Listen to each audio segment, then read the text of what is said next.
Hey guys, सो एक question आया था आप लोगों की तरफ से कि कमेंट में से ही मैं निकाल के ला रहा हूँ। तो आपको कोई भी क्वेरी होगा नीचे कमेंट करिएगा, मैं आपको वीडियो बना के दूंगा ऐसे ही। ठीक है, ताकि आपको आंसर मिल पाए प्रॉपर। क्वेश्चन क्या था आपका? Triple E versus double E, मतलब electrical and electronics engineering versus electrical engineering. अगर आपको एडमिशन ले रहे हैं आप या फिर मिल रहा है थर्ड ईयर कॉलेज में। अब देखो, थर्ड ईयर कॉलेज किस तरह कॉलेज को आप बोल रहे हो मुझे नहीं पता। मैं थोड़ा सा इसको डिस्क्राइब कर देता हूँ। अगर इस तरह कॉलेज को थर्ड ईयर कॉलेज बोलते हैं तो कौन सा ब्रांच आपको लेना चाहिए? अगर आपका कॉलेज में प्लेसमेंट लगभग नहीं होता है उसको हम थर्ड ईयर कॉलेज की कैटेगरी में डाल सकते हैं। ऐसे कॉलेजेस इंडिया में 60% 70% है। 50% तो 50-60% तो मिनिमम है जहाँ पर प्लेसमेंट ना के बराबर होता है, या फिर दो चार कंपनी को बुला लाते हैं कंसल्टेंट के ज़रिए जिसका नाम आप कभी सुने नहीं होते हैं। प्लेसमेंट हो जाता है पर कॉल लेटर कभी नहीं आता है। 10,000 रुपये पर मंथ देते हैं। तो ये प्लेसमेंट नहीं बोलूँगा भाई, ये तो ऐसा ही है, टाइम पास ही बोल सकते हैं। अगर ऐसे कॉलेज में आपको एडमिशन लेना है तो पहली बात तो मैं आपको रिकमेंड करूँगा, आप ट्राई करिए थोड़ा बेटर कॉलेज लेने का। अगर मिल सकता है आपको तो थोड़ा, और मुझे पता है आपने ट्राई तो ज़रूर करा होगा। आप किसी और स्टेट में ट्राई करिए, आपके स्टेट से थोड़ा बाहर स्टेट में, किसी डिफरेंट स्टेट्स में, तो प्लेसमेंट का आपको डिफरेंस मिल सकता है। अगर मैं कंपैरिजन करूँ ओवरऑल, नॉर्थ इंडिया से मच बेटर प्लेसमेंट होता है आपका साउथ इंडिया में, राइट। अगर मैं प्लेसमेंट अच्छा जहाँ होता है, जो मैंने अब तक देखा है, गुजरात में ठीक ठाक प्लेसमेंट होता है, महाराष्ट्र में ठीक ठाक होता है, सबसे बढ़िया प्लेसमेंट होता है कर्नाटका में, तमिलनाडु में सबसे बढ़िया प्लेसमेंट, और या फिर आंध्र प्रदेश में, तेलंगाना में, इनमें ठीक ठाक प्लेसमेंट होता है। बट इसका मतलब ये नहीं सारे कॉलेज में होता है, ये आपको देख के लेना पड़ेगा। और कहाँ से पता लगेगा? नेट से नहीं, कॉलेज है कैंपस जाके वहाँ पर 2-3-4 दिन रह के पता लगेगा आपको रियल सिनेरियो क्या है। बिकॉज मैं हर बार वीडियो बता रखा है, 4 साल बर्बाद करने के बाद आगे लाइफ बर्बाद करने से बेटर है आप 4-5 दिन बर्बाद कर लो। ये आपको, आपका एक तरह का इन्वेस्टमेंट है बेटर कॉलेज फाइंड आउट करने का। ठीक है, अब आते हैं दोनों ब्रांचेस पर। देखो, दोनों ब्रांच अच्छे हैं। अगर मैं फ़िलहाल बात करूँ कंप्यूटर साइंस और ईसी के बाद जो टॉप कॉलेज की बात कर रहे हैं, सबसे अच्छा एवरेज पैकेज ये दोनों ब्रांचेस दे रहे हैं।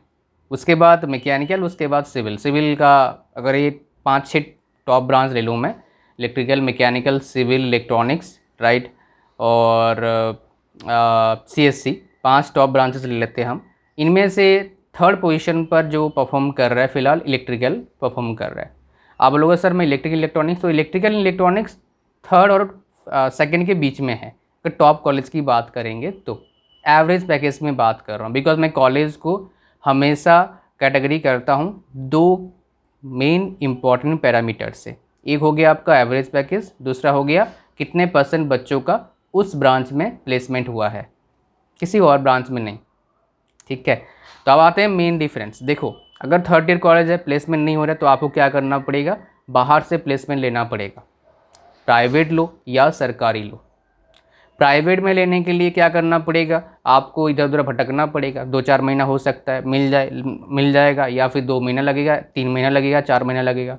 इस ड्यूरेशन को कम करने के लिए क्या करना पड़ेगा? आपको कॉलेज से पास आउट होने से 1 साल पहले से ही एफर्ट डालना पड़ेगा कि कहाँ कहाँ पर मेरा जॉब लग सकता है।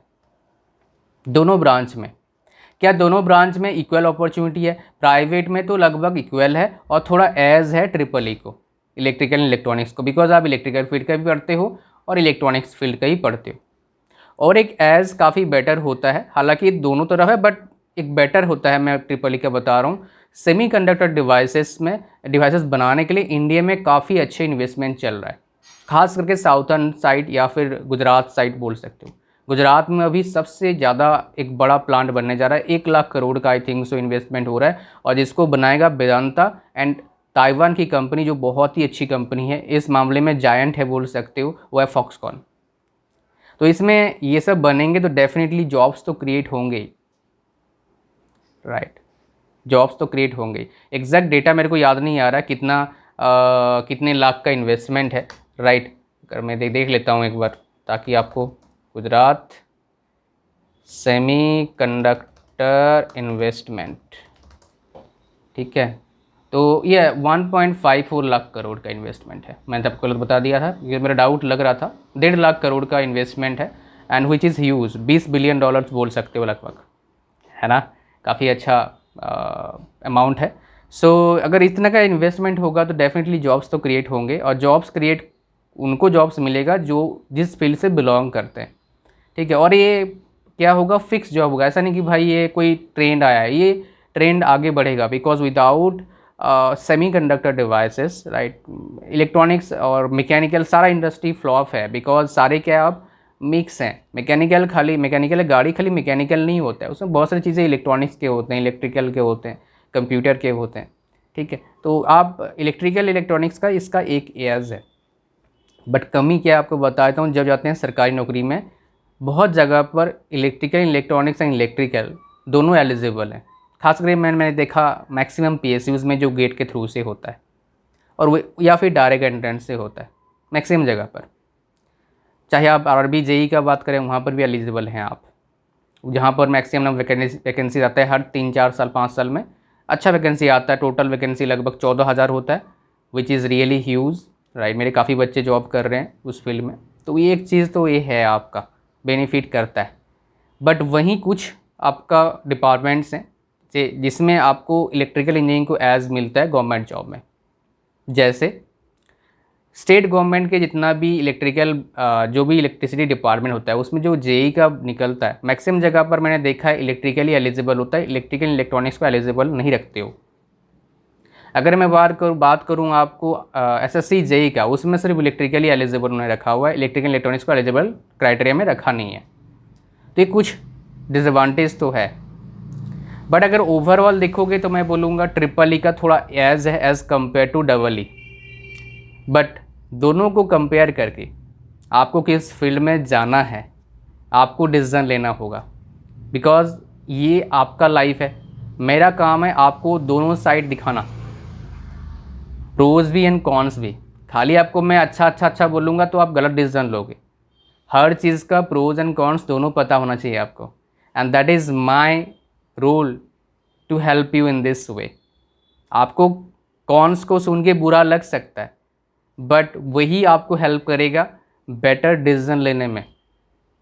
समझ गए क्या बोला? जैसे मान लो क्या है, अब मान लो कोई सिगरेट पीता है, उसको मैं बोल दूंगा सिगरेट पीने का बेनिफिट तो कुछ है नहीं, तेरा नुकसान ही हो रहा है, कैंसर भी हो सकता है, फेफड़ा ख़राब हो सकता है, कुछ और भी हो सकता है, बीमारियां बतरे आ सकते हैं, कफ का बीमारी हो सकता है क्रोनिक, ठीक है। सो अगर मैं उसको बोलता हूँ मतलब उसको मैं अवेयर कर रहा हूँ कि भाई तू सुधर जा, दिक्कत आएगी नहीं तो आगे।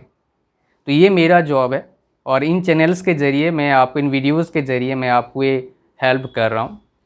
तो वीडियो को लाइक करिए, शेयर करिए। कोई और चाहते हैं टॉपिक ऐसा है जिस पर मैं वीडियो बनाऊँ, इस तरह का effective short and decision taking video, तो नीचे कमेंट करिए। Thank you very much.